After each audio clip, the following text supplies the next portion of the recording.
విద్యార్థుల కోసం కేంద్ర ప్రభుత్వం ప్రత్యేక పథకాన్ని ప్రవేశపెట్టింది. అందులో భాగంగా ఎంపిక చేసిన పాఠశాలల్లో ఆధునిక సౌకర్యాలు కల్పించేందుకు కేంద్ర ప్రభుత్వం 2022 నుంచి పీఎం శ్రీ పథకాన్ని అమలు చేస్తోంది.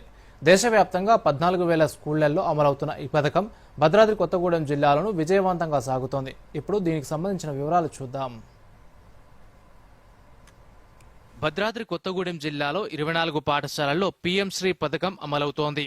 ఈ పథకం కింద కేంద్ర ప్రభుత్వం, రాష్ట్ర ప్రభుత్వం కలిసి ఇప్పటికే ఉన్న పాఠశాలలో science labs, physics labs, chemistry labs, biology labs, smart class రూమ్లు, కంప్యూటర్ ల్యాబ్లు, Atal tinkering lab, skill lab, school innovation కౌన్సిల్లు ఏర్పాటు చేశాయి.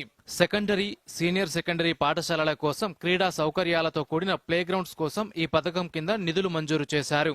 ఈ పథకం కింద భద్రాచలంలోని కుర్రాజులగుట్ట జడ్పీహెచ్ఎస్, పాల్వంచలోని బాలుర వెల్ఫేర్ పాఠశాలకు, ఇల్లందు మండలంలోని సిరిమల్లె బాలికల ట్రైబల్ వెల్ఫేర్ రెసిడెన్షియల్ పాఠశాల, టేకులపల్లి మండలం కోయగూడెంలోని గిరిజన పాఠశాలలతో పాటు మరికొన్ని మండల కేంద్రాల్లోని పాఠశాలలకు కంప్యూటర్లు, ప్రింటర్లు, యూపీఎస్లు మంజూరయ్యాయి.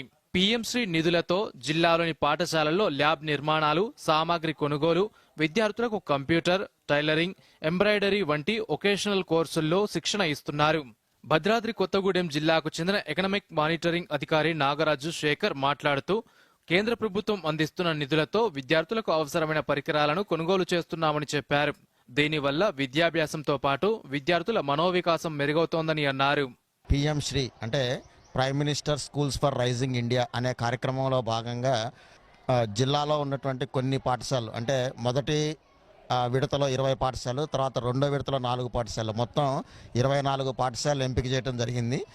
ఈ పాఠశాలలో ఈ పీఎం శ్రీ పథకం యొక్క ముఖ్య ఉద్దేశం ఏంటంటే, ముందుగా పాఠశాలల్లో ఉన్నటువంటి మౌలిక వసతులు కానివ్వండి, విద్యార్థుల్లో ఉన్నటువంటి నైపుణ్యాలను వెలికితీయటం కానివ్వండి, అదేవిధంగా రాబోయేటువంటి తరంలో 21వ శతాబ్దపు స్కిల్స్, నైపుణ్యాలు పిల్లలకి పెంచడం కానివ్వండి, వీటన్నిటినీ ఆధారంగా పాఠశాలల్ని సమగ్ర అభివృద్ధి జరపడమే ప్రధాన లక్ష్యంగా ఈ పాఠశాల పనిచేస్తున్నాయి. విద్యా సంవత్సరంలో ఏడాదికి 4 సార్లు మాత్రమే ఈ పథకానికి సంబంధించిన ఆన్లైన్ పోర్టల్ అందుబాటులో ఉంటుంది.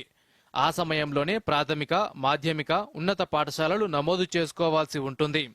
పాఠశాలకు పక్కా భవనంతో పాటు బాలబాలికలకు వేర్వేరు టాయిలెట్స్ తో పాటు విద్యుత్ సౌలభ్యం ఉన్న వాటిని మాత్రమే కేంద్ర ప్రభుత్వం ఈ పథకానికి ఎంపిక చేస్తుంది.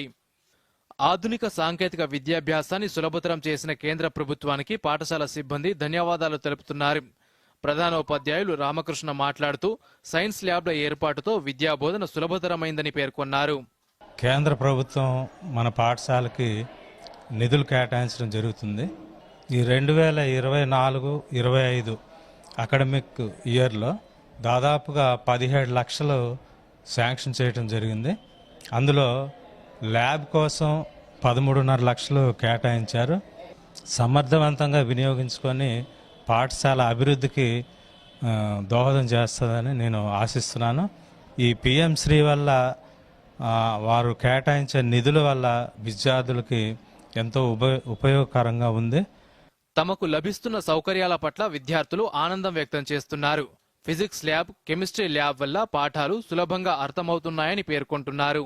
గవర్నమెంట్ స్కూల్ వాళ్ళు ఇలా హెల్ప్ చేస్తున్నారు కాబట్టి కంప్యూటర్ వల్ల యూసేజ్ ప్రతి ఒక్క సబ్జెక్ట్స్ మేము మంచి మార్క్స్ తీసుకో, మ్యాథ్స్ అని, ఫిజిక్స్ అని, కెమిస్ట్రీ, బయాలజీ అని ప్రతి ఒక్క సబ్జెక్ట్లో మంచి మార్క్స్ తీసుకొస్తాము. మాకు కంప్యూటర్ చేయడం వల్ల మంచిగా చదువుతుంటున్నాం. ఇంగ్లీష్ కానీ, మ్యాథ్స్ కానీ, ఐటీ కానీ అన్ని బాగా నేర్చుకుంటున్నాం. మేడం ఎక్స్ప్లెయిన్ చేసిన తర్వాత చూసింది కూడా బాగా గుర్తెట్టుకుంటున్నాం. ఇలా మాకు నాలెడ్జ్ అనేది పెరగడానికి మా స్కూల్ వాళ్ళు బాగా కృషి చేస్తున్నారు. మాకు చాలా ఆనందంగా ఉంది. అలాగే ఇక్కడ ఫుడ్ అనేది కూడా మంచిగా ఉంది. పాఠశాలల్లో మౌలిక వసతులు మెరుగుపడేందుకు కేంద్ర ప్రభుత్వం తీసుకుంటున్న చర్యలు సత్ఫలితాలను ఇస్తున్నాయి. Bureau report, Doordarshan news.